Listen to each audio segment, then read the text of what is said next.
Okay. So as Zach said, I'm the South Central RTM, Regional Technical Manager. Zach is the Customer Success Manager. And I think that we're all kind of customer success managers. And I tell folks all the time that my job is to help you be successful with our products. That's really when you boil down all the things that I do, from putting on presentations like this, field trainings, answering calls, working with municipalities on bid specs, things like that. It's all about helping Arborjet customers be successful. And so I encourage people to reach out to me. Don't be bashful. You know, I've got a lot of experience, not only in injecting trees and with Arborjet products, but with really all sorts of plant healthcare stuff. I've been with Arborjet for 6 years. I started back in 2014, and it's kind of hard to believe that it's already been 6 years for me. Prior to that, I was the plant healthcare manager at a Dallas area tree care company. I was kind of the jack for that company, and what I mean by that is I uh, I had technician duties myself. I managed a couple of technicians. I ground stumps. I fixed the trucks, fixed the spray rigs. Let's see, I was a substitute crew lead. I did some novice climbing. I could probably still get up into a tree, although it's been 6 years. I haven't been up in a tree since I started with Arborjet. I could probably still get up there. Um, a little bit of everything. And that's being an arborist. Uh, it's kind of necessary when you're working for a smaller tree care company. Everybody kind of has to pitch in and do a little bit of everything. And so it actually helps you round out the profession of being an arborist. So I became a certified arborist in 2011. And then at the end of 2017, I became a board certified master arborist. I went to school at Texas Tech. I have a bachelor's degree in agronomy and a master's degree in crop science. And so my whole education is really geared towards plant soil sciences, fertilizers, pesticides, growing things. In fact, when I came out of college, I had not taken a single horticulture or arboriculture class. I started working for a tree care company, and I knew nothing about tree care. And then just one day it kind of all clicked together. Like, these are just big plants. I know plants. And so really most of my arboriculture knowledge has come from being in the field. And I think that's the best way to learn. I'm getting a lot of text notifications. Hang on one second. I think it's just people sending their ISA numbers in. Okay. Yep, cool. So before I get started really into this presentation, and basically I'm going to cover our application procedure. I want to know if there's anything specific that you guys want to learn about today. So please add those to that chat feature. I want to make sure, like, if you're here, you obviously have some specific thing on your mind that you're trying to learn. And so as we go through this presentation, I want to make sure I cover anything and everything that was on your mind. Okay, so why tree injection? You know, tree injection, it's been around for a long time. It actually started way, like, I think the Ottoman Empire in the 1400s. I think that's the first recorded tree injection. And they were adding different dyes and fragrances to fruit trees to try to change the taste and smell of flowers and fruit. There's a story about, I think it's Leonardo da Vinci injected his trees with lead arsenic to deter apple thieves that were stealing his apples.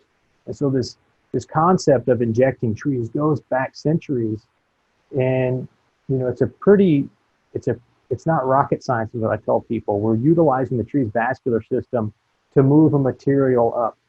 So even back hundreds of years ago, people understood that trees are moving water. It's a vascular system, much like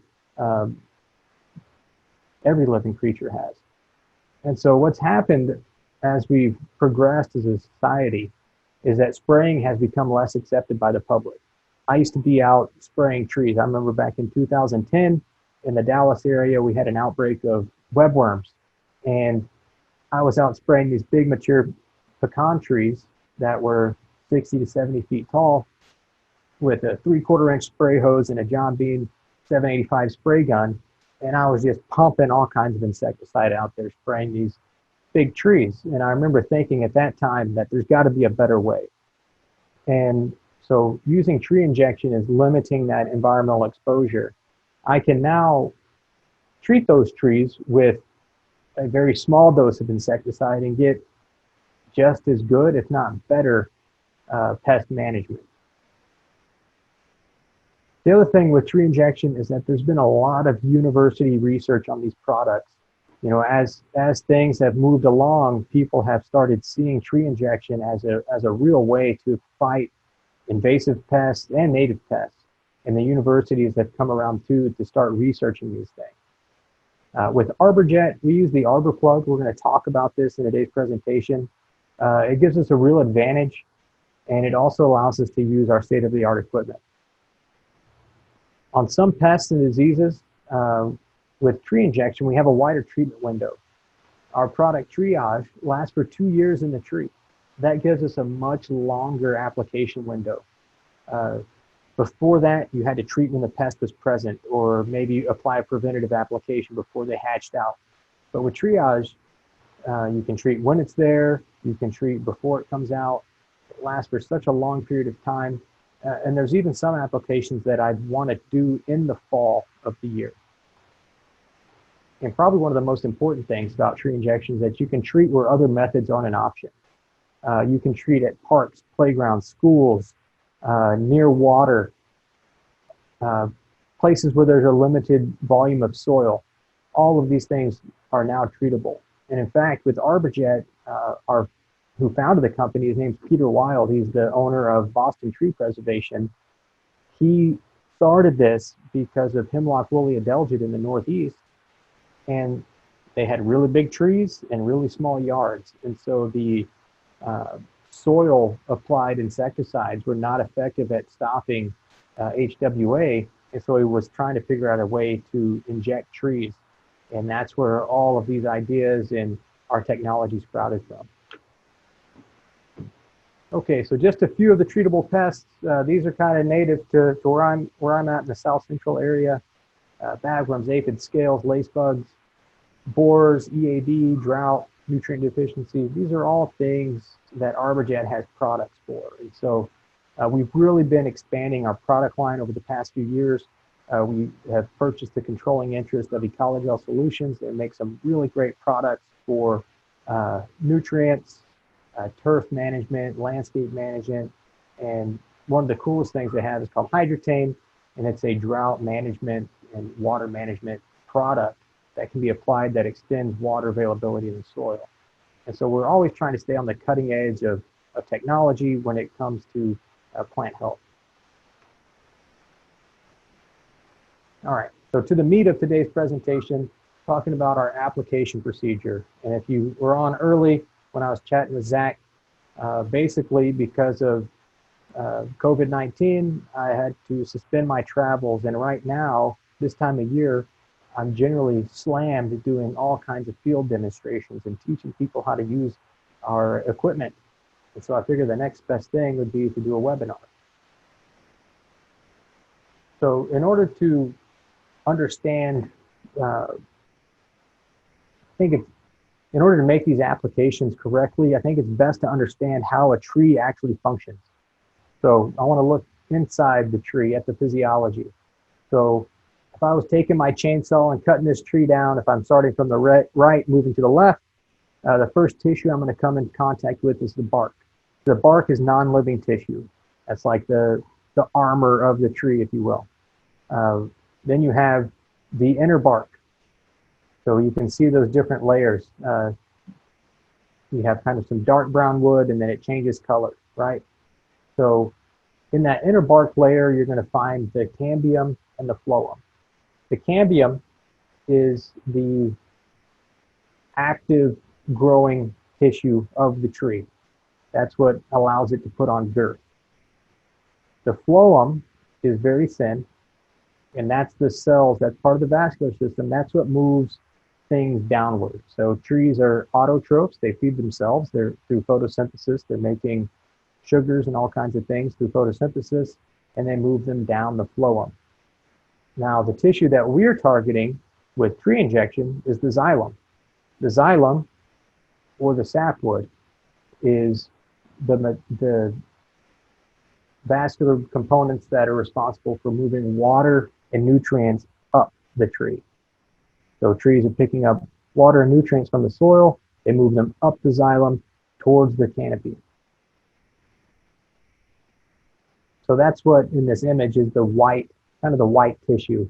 And if you're familiar with injecting trees or you've done it already, whenever you drill in, you'll see that white tissue coming out. You want to see that. That tells you you're drilling into good wood that's going to be receptive to moving these materials. If you drill into a tree and it's discolored, brown or orange colored, you're probably getting into a decayed area.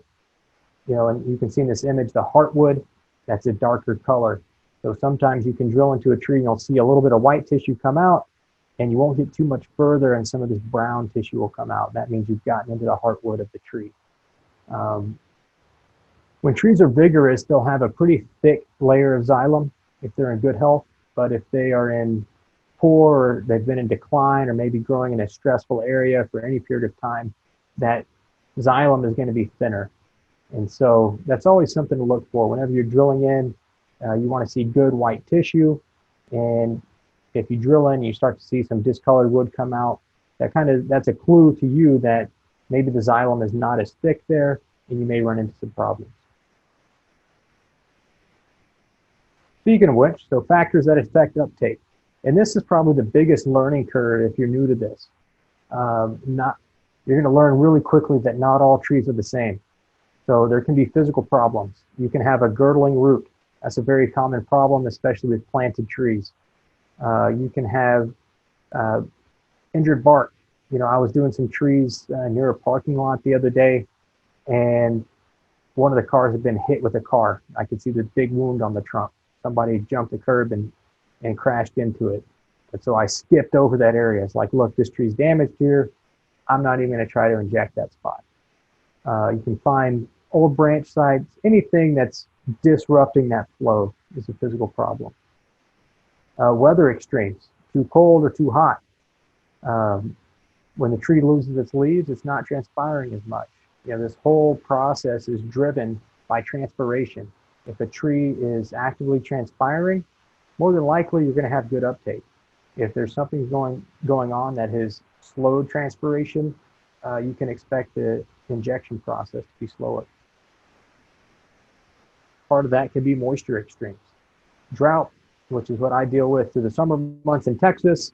I always tell my guys, or my applicators, if you're injecting trees during the summer, make sure the homeowner or tree owner waters the tree before you go out there.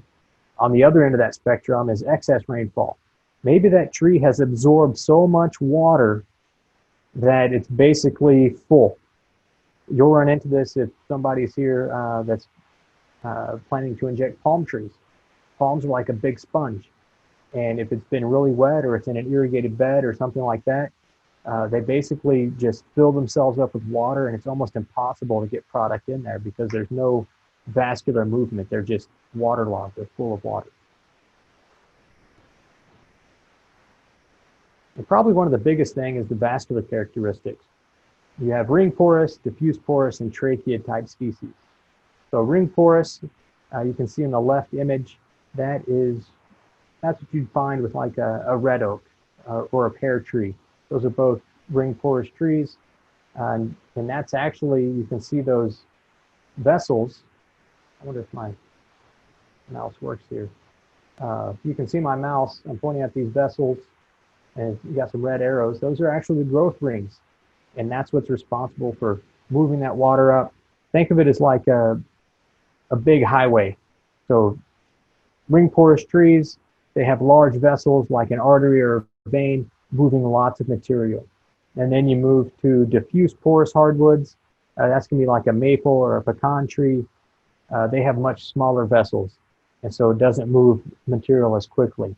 And then you have a tracheid, which is a conifer type tree, Italian cypress, pines. Those conifers, tracheids are like a a capillary, very, very tiny vessel, moves water very, very slowly. So you've got to be aware of that, and that's what you're going to find as you go through this process. That not all trees are the same. You'll find that oaks take the material very quickly, and maybe if you're doing pines, it takes it very slowly.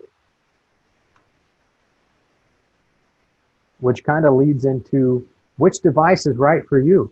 We offer several different types of equipment because there's different pathogens and pests to treat. There's different types of tree to treat, and they're not all the same. So you may not use the same piece of equipment every time. I want to start off with our tree IV, and this is actually the, what's crazy is when I started with Arborjet 6 years ago, this was like the cat's meow. This was it. I had a lot of success getting people to start using the tree IV, and now our technology has changed, and I still have a lot of these out. We still sell them. There's still a lot of people that use them. It's a very simple device, but our technology has improved, and we're going to go through that. So what's great about the tree IV is it's very simple. Whatever the dosage is you need for the tree, you put it in the bottle. It uses a bike pump to pressurize, and whatever you put in that bottle, it's going to push it into the tree. You can do multiple sites at one time. Each tree IV unit has a harness with 4 valves on it. We do have an expansion kit where you can get up to 16 valves coming out of one tree IV unit, although that kind of gets messy. There's too many lines. I like to use it with 8 valves myself. It uses somewhat of a low pressure, 60 PSI, to push the material in. It's really simple to use. It's easy to maintain. There's not a lot of moving parts on this thing. So there's just some valves with O-rings. So as long as you keep it clean, it's just like any piece of reusable equipment. If you take care of it, it's going to take care of you. So very versatile. And like I said, we had a lot of success selling this piece of equipment when it was basically the top of our line.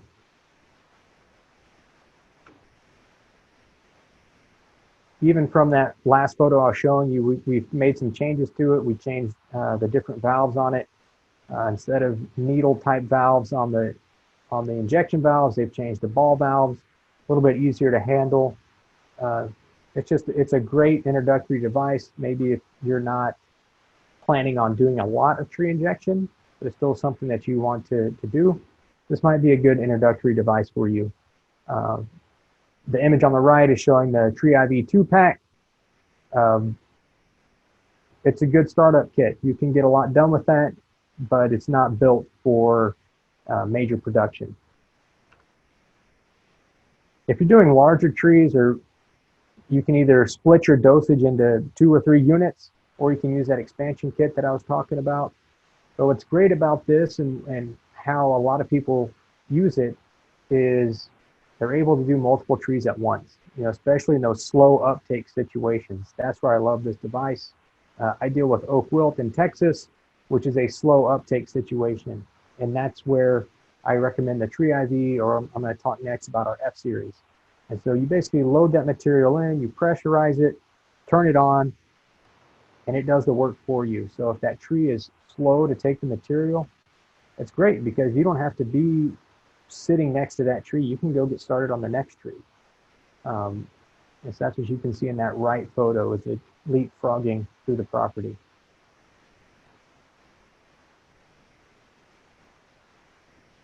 Kind of our next generation of Tree IV is called the F-Series. So if you want to think about it in terms of technology, the Tree IV is like the iPhone 5, and the F-Series is like the iPhone X, or whatever the latest one is.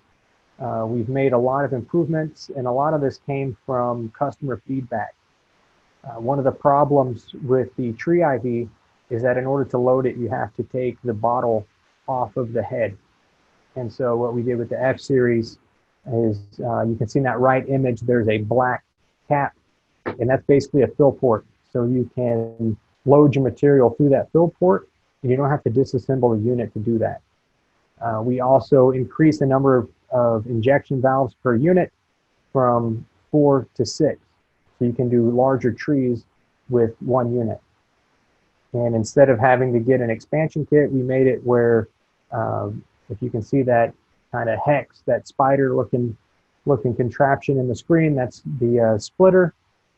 You can add another manifold right onto that splitter. And so you can split it out, do 12 to 18 injection sites off of one bottle. It's very versatile and easy to use as well. We also changed up the bottle sizes. On the Tree IV, each bottle was a 600 milliliter max fill. And so I mentioned oak wilt earlier. That's a high volume application. So you can see that bottle on the left-hand side of the bucket. That's a 1.5 liter bottle. So it has a 1 liter max fill line on it, so you can do more volume. It's been very popular in areas with oak wilt. Here's an image here's a picture I took. I was doing a demonstration for the city of Austin, and this is in a park in Austin, Texas, and you can see all the oaks all around there. There's oak wilt in the park, and so we were able to treat these trees with the F series and be really efficient at it. The other way of doing oak wilt is with macro infusion, which is very time consuming and very slow. And so what the city was running into is that the macro infusion devices were needing to be left on the property overnight, and they just couldn't do that because it's illegal, basically. So it's been very popular with oak wilt or larger volume applications. I'm getting a few chats coming in. I want to make sure. Let's see.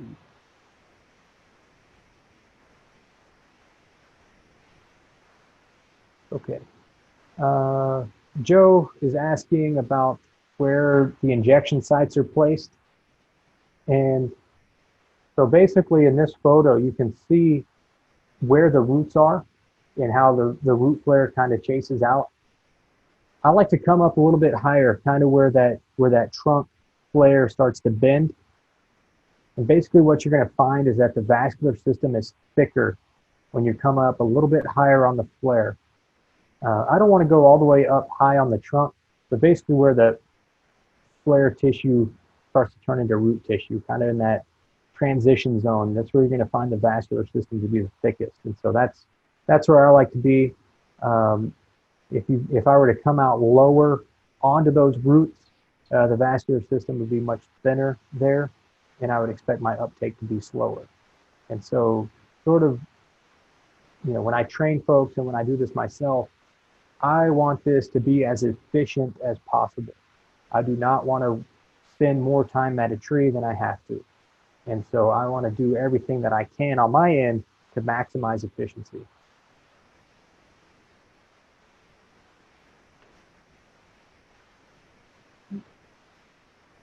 Okay, one of our other devices is called the QuickJet. This is another very simple device. It's basically like a hand syringe. Very simple. It operates off of a siphon. As you pump that syringe with your hand, it's going to prime that line up into the dosing chamber. You can see the milliliters of measurement right there on the device.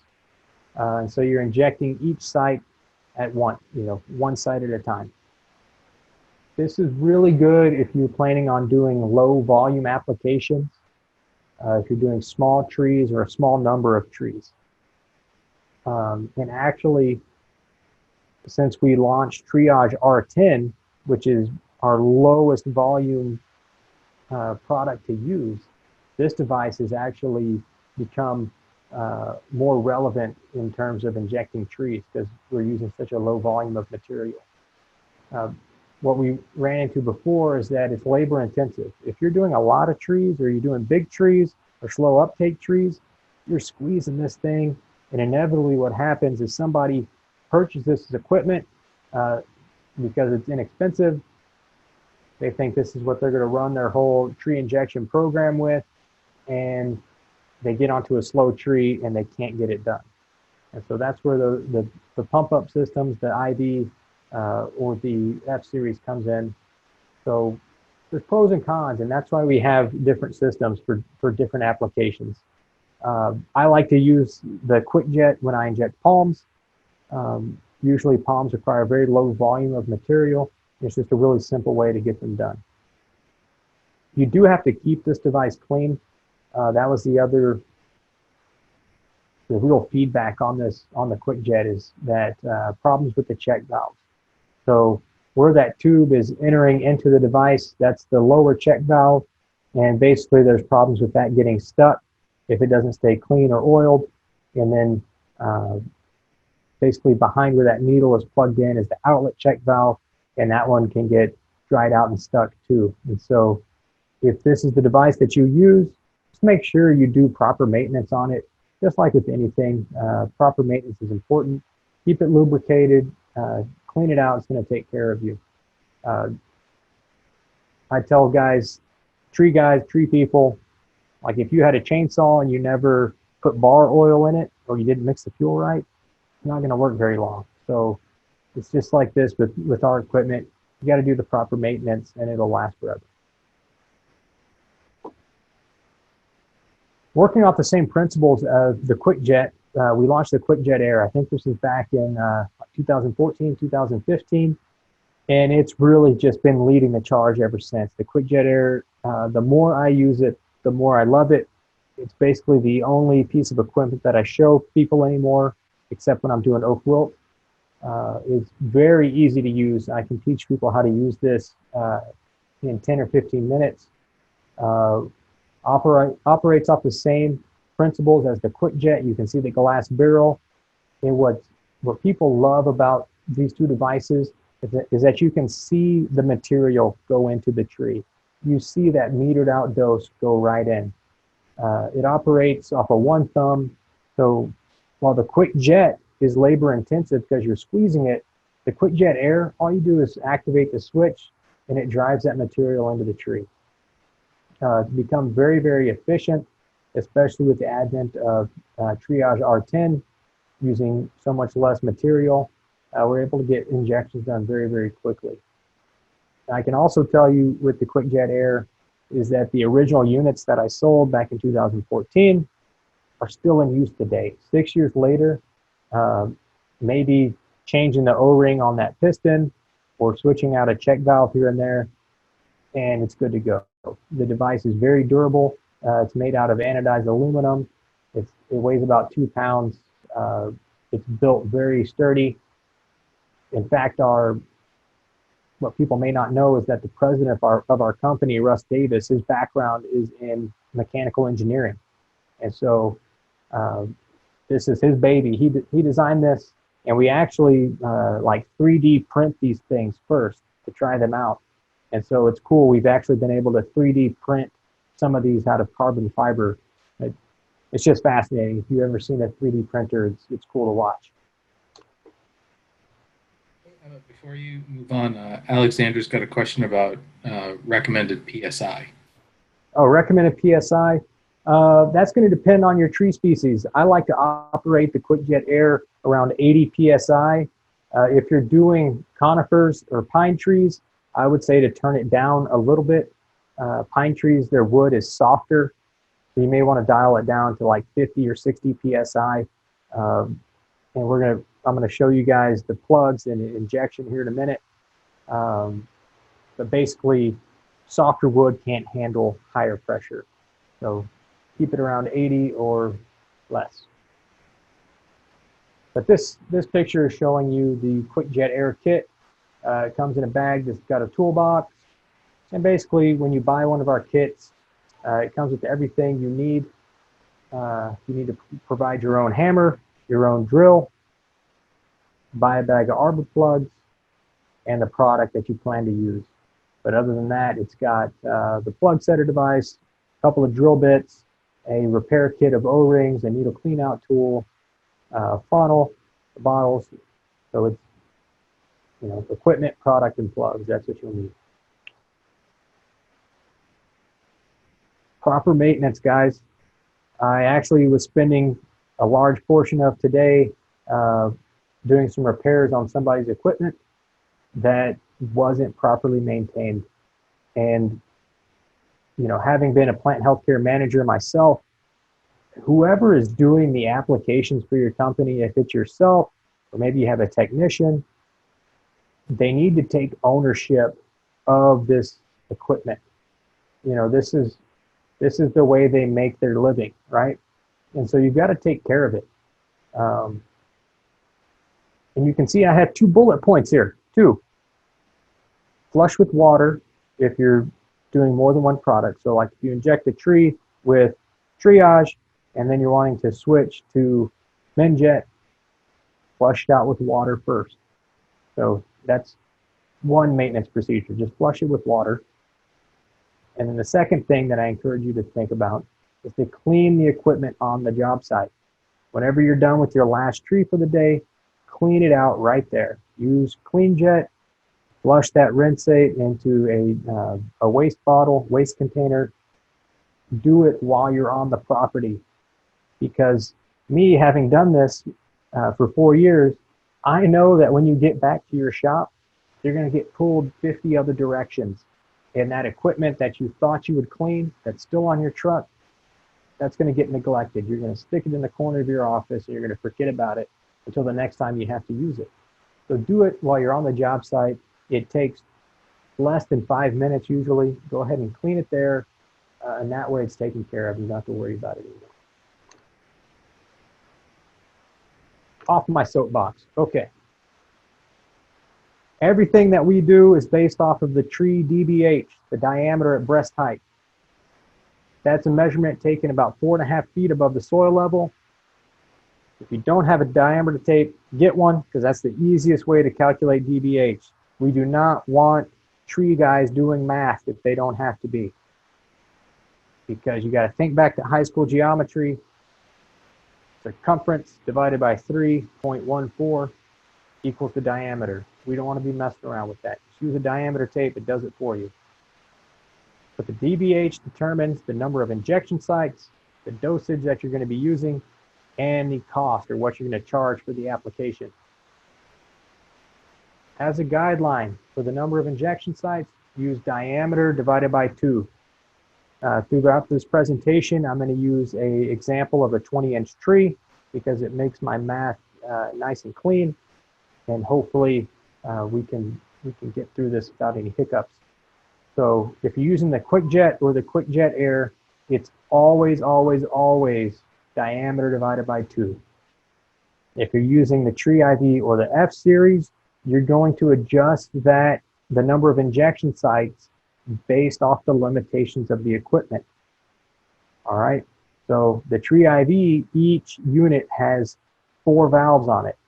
So I'm going to inject in multiples of 4. That way I'm utilizing each of the valves. The F series is easier to change up how many valves that I'm using, 4, 5, or 6. I caution you though, try not to get your spacing too far apart. So DBH divided by 3. That's getting a little bit, that's spacing them a little bit too far out. Earlier, I was talking to Sheila about having some skips on the backside of trees. And what happens if your spacing gets further apart, you're going to have some skips up in the canopy. I've noticed this when I've injected trees that are chlorotic, dealing with nutrient deficiencies. I've seen skips in the canopy. So the tighter you keep that spacing, the more uniform distribution you're going to have. Okay, so my 20-inch tree example. The rate of material that we're going to be using is 5 milliliters per inch. That is a very common rate. If you examine the Arborjet product line, our medium rates generally fall in that 5 milliliters per inch range for most of our products. I'm not saying all, but most. So on my 20-inch tree, divide that by 2, that gives me 10 injection sites. 5 milliliters times 20 inches equals 100 milliliters to treat that tree. If I'm using the QuickJet or the QuickJet Air, I'm going to put 10 milliliters into each injection site. This is why the QuickJet Air is so easy to use. I can set my doser to 5 milliliters of product, and it's just 2 shots per hole. So DBH divided by 2, 2 shots per hole. I can teach that to somebody very quickly. When you're using the pump up systems, the IV or the F series, you have to do a little bit more calculations, and that's where things can get messy or tricky. So with the tree IV, each unit has 4 valves. So I'm gonna adjust my equipment. I'm gonna adjust my number of injection sites to meet my equipment. I will use 8 injection sites on that 20-inch tree. I'll still put 100 milliliters in it, and I'll either, most likely what I would do is put 100 milliliters into my supply bottle and use the expansion kit and have 8 lines running into that 20-inch tree. If I was using the F series, I can still do 10 injection sites out of one bottle because they're very easy to expand from 6 to 12, and I would just leave 2 of those valves unused. Okay, had another chat come in. Okay, so Joe is asking, on the quick jet or quick jet air, would you do both shots back to back or one shot in each hole and then back around for the second? Normally, I'm always going to try to do 2 shots back to back. Normally, the first shot that you try to do will go in very quickly because when you drill into the tree, you have caused a void right there. So normally that first shot goes in very easy. But if I get resistance, I might just do 1 per hole. Like if I'm finding it difficult to get 2 shots in back to back, I might just do 1 in each hole and come back around a second time. That gives a little bit of time in between and allows the tree to kind of wick that material away from the injection sites.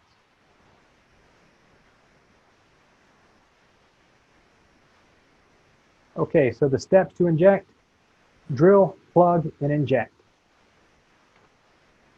So where do you want to drill on the tree? We fielded a question earlier that it looked like I was a little bit higher on the flares than what somebody's used to. I should have done some animations on this slide. There's a lot of text up there at once.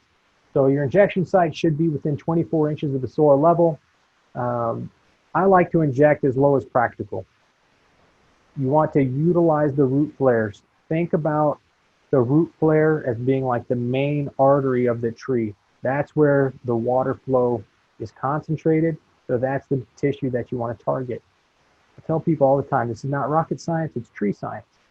So just think about it logically. Where's that water flowing through the tree? That's what you want to target. Inject on the hills, not the valleys. In between those root flares, that tissue is less conductive. You could probably still get material in there, but usually it's going to be slower moving vascular tissue. Avoid flat spots, decay, girdling roots. So look for these areas on the trunk that you'll see that may indicate the tree's not going to uptake as well here. And so you can see in that photo on the top right, there's a big X on it. There's a girdling root right there. It's flat. So if I were injecting that tree, I would just skip over that whole area and then target that root flare. So when I'm doing this, I don't get too carried away with each of my injection sites need to be spaced this far apart. I just want to target good application sites. Like I said earlier, my goal is to be as efficient as possible. So let me target good application sites so that the application goes as smooth as possible. When you're drilling into the tree, you're going to drill at an angle that's perpendicular to the trunk. So if I were up higher on the trunk, it's just going to be straight in. If I'm on the root flare, it's going to look like a downward angle, but it's actually going to be perpendicular to the flare. And that has to do with compartmentalization. Your drill depth is going to depend on the thickness of the bark. Generally speaking, the bark on the flares of the trees is about 1/4 inch to 1/2 inch thick. The arbor plug is 3/4 of an inch long, so my drill depth will need to be at least 1 inch. I tend to tell people 1.5 inches is going to be about your proper drill depth. Do not use dull drill bits. If you get one of our brand new drill bits, we've actually redesign them to be higher helix, meaning it has more twists on it. You get a brand new one out of the pack and you start to drill a tree. That drill is almost going to suck your arm right into the tree. It's very sharp. It cuts very quickly. So if you have an old bit and you're really having to put muscle behind your hand drill, it's time to switch it. Just throw it away, get a new one. You want a nice, fast, sharp drill bit. It's like a surgeon's tool. It cuts the wood faster and cleaner, and the uptake will always be faster. Don Grossman, part of our research team, he found that with these higher helix drill bits that we switched to, that we were getting 60% faster uptake on hardwoods compared to our other style drill bit. So it makes a big difference. Time is money. So the more efficient you can be, the better off you're going to be.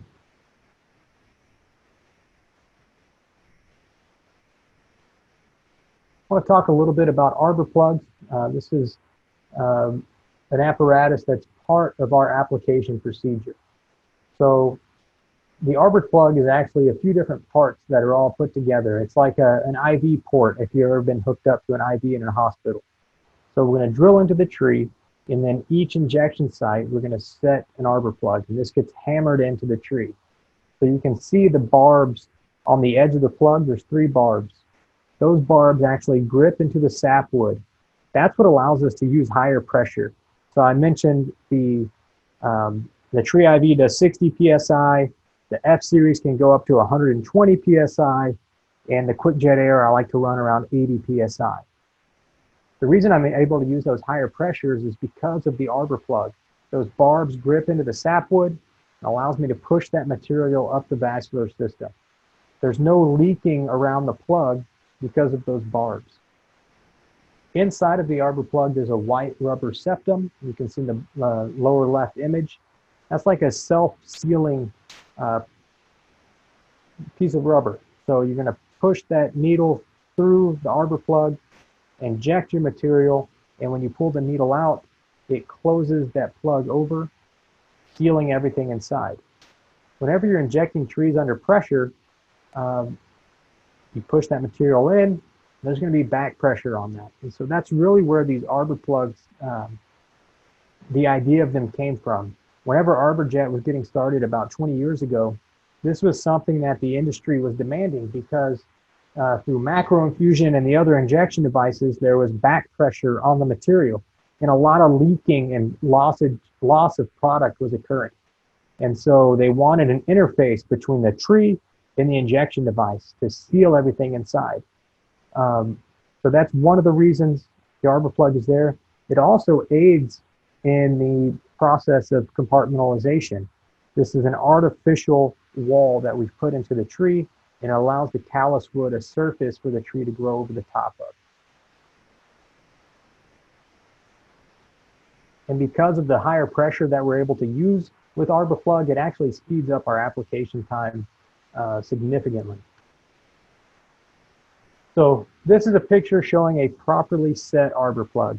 And whenever I'm doing my in-the-field trainings, setting the arbor plugs is what I'm going to spend the most of the time on. This is the most critical part of our application. It's very simple, but this is where people they make the most mistakes. So first, when you're hammering these in, use a regular claw hammer, 16 ounce, 20. I started using a 20 ounce. I kind of like that, a little bit heavier hammer to tap the plug into place. And then you want to get it set below the bark. So you can see in that photo on the right, the bark is brown. There is a distinct line where the tissue changes from brown to white. That line where it changes the cambium. So as long as I can see a little bit of a white ring around the plug, I know that it's below the cambium and that the tree is going to be able to compartmentalize over the top of it. If you always set at this depth, you will eliminate any problems with damage to the tree or infections occurring because the tree is unable to callus over the plug. When it's set properly, within the growing season, the tree will compartmentalize over, especially if you do spring treatments. By the time you come back in midsummer, the tree will likely have calloused over the top of the plug. If you're injecting in the fall, the tree's not going to grow over it until the next spring, whenever it starts putting on new wood. So that's another really good reason to use the plug, is because if you're injecting at slower growth periods, that plug is just an artificial wall right there. It's sealing that site off, preventing any type of decay organisms from entering into the tree. And that's what we can see in this photo. This is a great shot sent to us by one of our applicators. They injected this ash tree. I think it's in Colorado, but that's not very important. They injected it for EAB. And what you can see in this photo, on the right side of the plug that's cut in cross section, you can see the first layer of growth has calloused completely over the plug. And then in the second year, another growth ring put over the top of it. And then on the left side of the plug, you can look in that drill site, and there's no decay there. There's some discoloration of the wood that's related to triage being blue in color, but that wood is not decayed. It's sound. It's not punky. So that plug has done its job. It sealed off the injection site and allowed the tree to callus over it. The reason we have this photo is because the tree failed in a windstorm and the people had to remove it. Okay, so this is a short video showing our QuickJet Error. I hope the sound works. On our other program, it was not working.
No sound.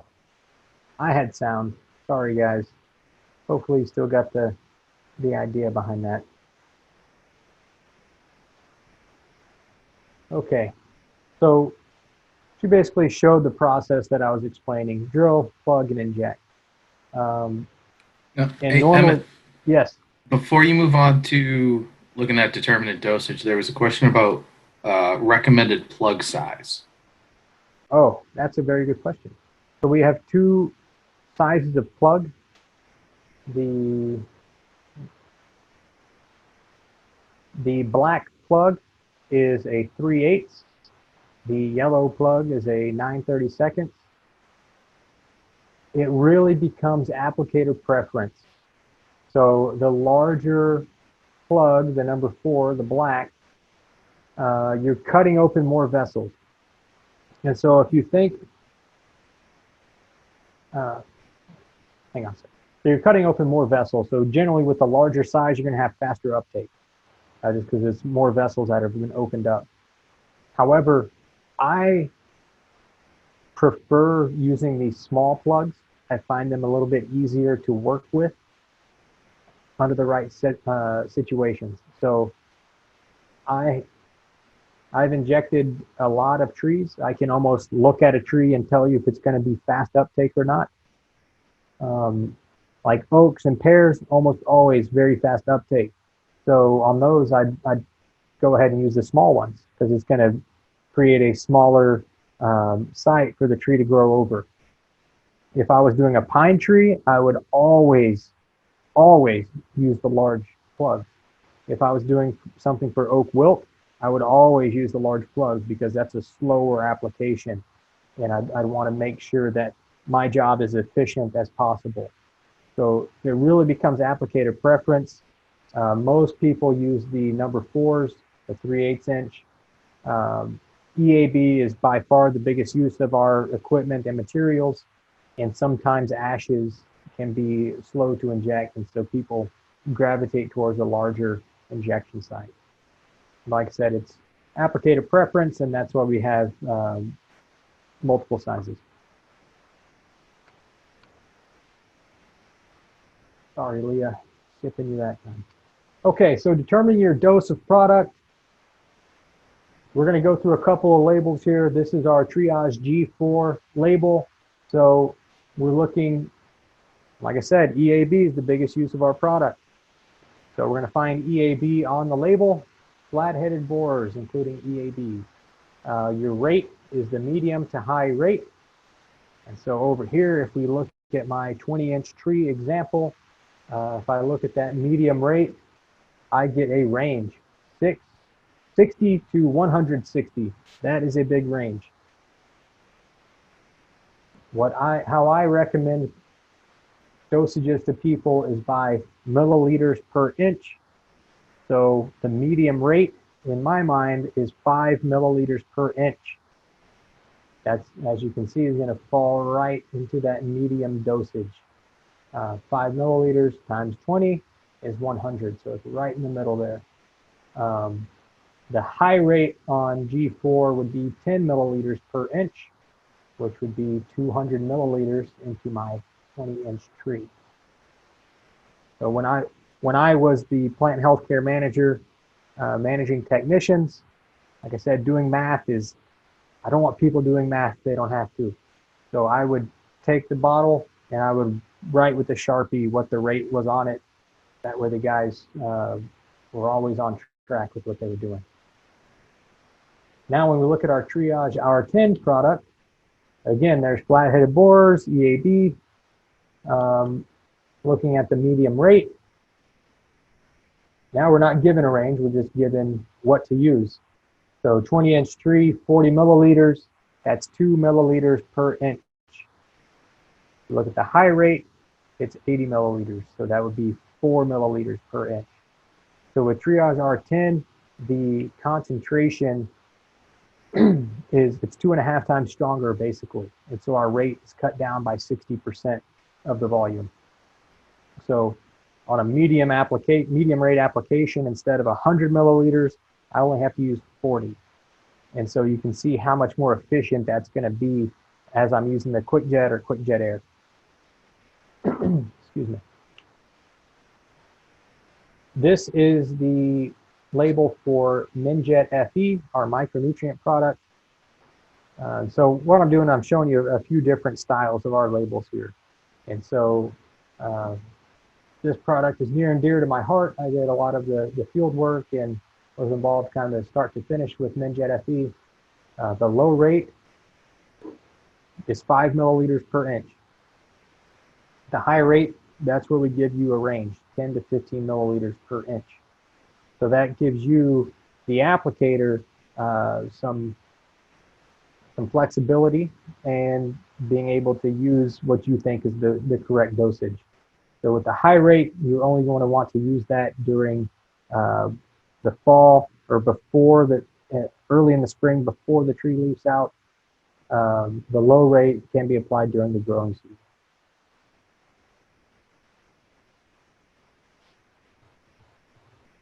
All right, so injecting pines and conifers.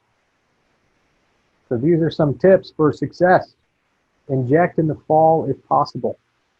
What we have found is that in the cooler season, the resin pressure inside the tree is lower. So with pines, they're like fighting against you.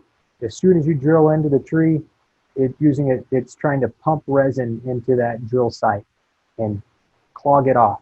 And that's the tree's own defense system. That's how it wards off bark beetles. So in the fall, that resin pressure is lower. so there's less resistance to the injection.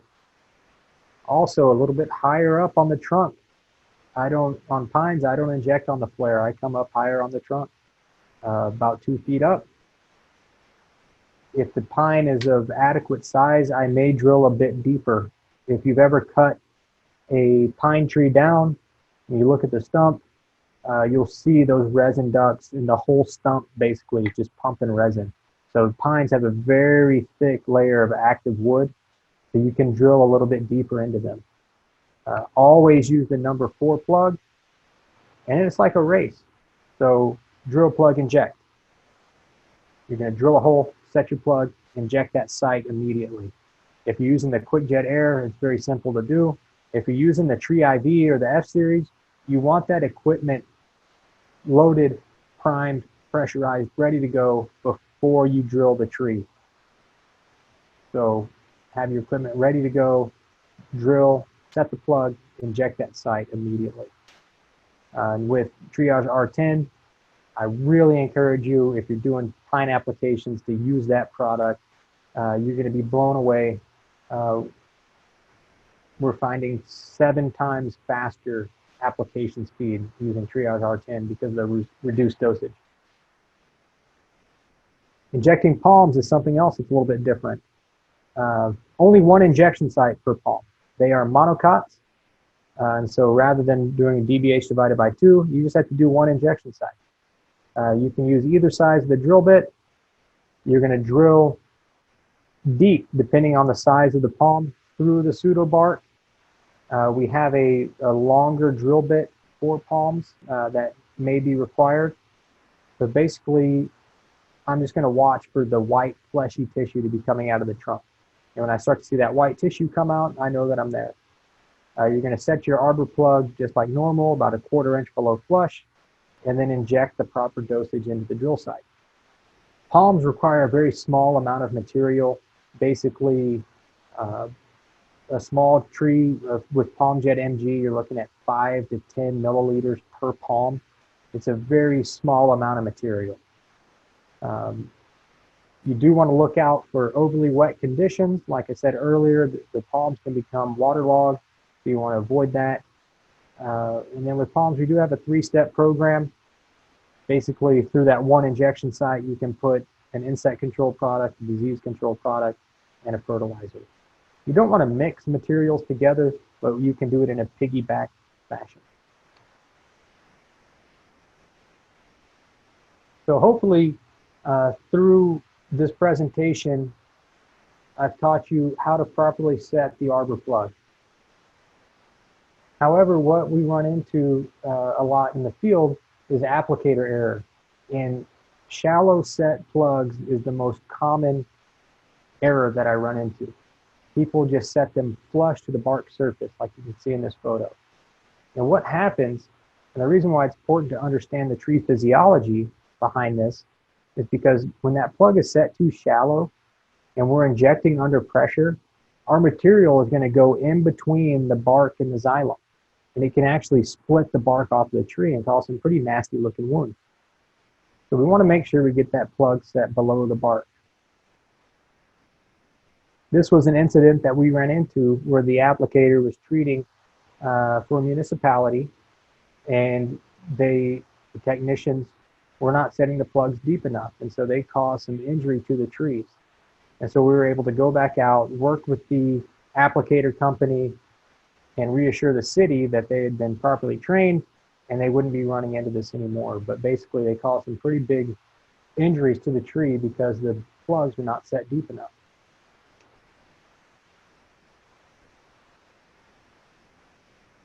And so over the course of the past few years, there's been more and more incidences of injury to tree because the plugs weren't set properly. And so it's caused people to think, well, the plugs are bad. You know, I shouldn't even be using these. I don't want to use plugs anymore. And so it's kind of brought up that question, to plug or not to plug. And so Arborjet does have a non-plug system. It's called the Stinger tip. You can see that's a stainless steel tip. It uses a 7/32 drill site. And actually, USDA uses this in their Asian longhorn beetle the ALB project, where they're out in the woods and they use this because it's one less step. They don't have to set the plugs in. There are problems associated with not using plugs. And like I said in the beginning, that's why we started using plugs in the first place, because it solved the problem, which was product leaking out of a tree. So when using a non-plug system, you can have product leakage. You can see that here. This material is going into the tree under pressure, and so you have to wait.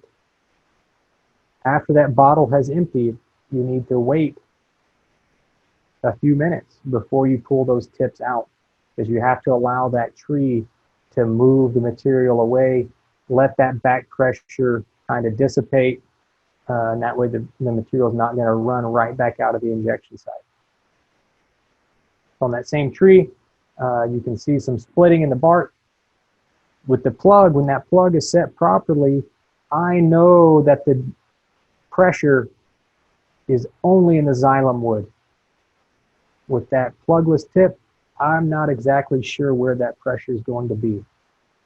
And so the chemicals that are used for tree injection, they can also have an effect on tree growth.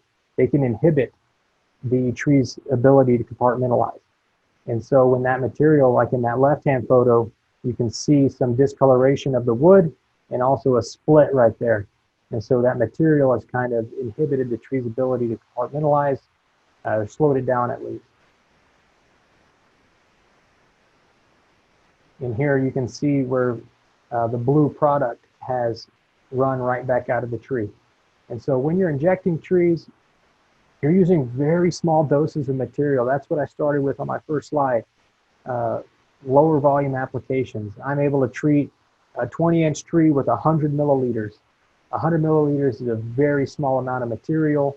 So when I'm losing any of that material through the application sites, through splashback, it's reducing the efficacy of my treatment. You want to make sure it all stays inside the tree. That way, you know, the tree is properly treated. And that's, talking to Joe DeCola, he's the director of our research and development about the arbor plug. He said that's one of the problems he was running into in the early days, is that he was having to, in his research projects, record the actual grams of active ingredient that went into a tree. And when they were experimenting with not using plugs, he was losing material, and so he couldn't guarantee how much active ingredient was actually in the tree. And so that's where he got the idea of, hey, we need to do this and seal it all inside. This was to show that injury can happen even without plugs. And so this is a different type of plugless system. You can see the hole right there in the middle of the tree. It's a pressurized capsule, and because there was no plug holding that pressure into the xylem, it actually came out from that tip and went in between the bark and caused a really nasty split up and down the trunk of the tree. So, using the plugs correctly, they guarantee that compartmentalization is going to happen like the way it should. And switching to a no plug system is not always the answer. As I started off saying, all of the Arborjet reps, our job is to help you be successful with our products.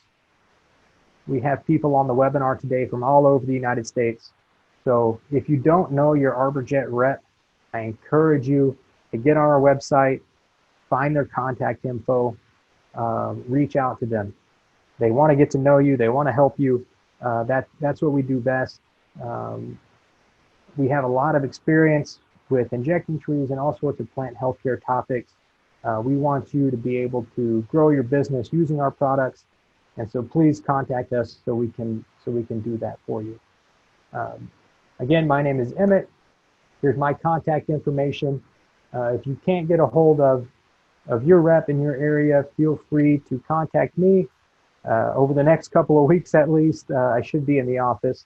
So feel free to take down my contact information, and please, please, please email me your ISA certification number or use the chat feature to get it to us. I want to make sure you get your CEU credit for this talk. Thank you.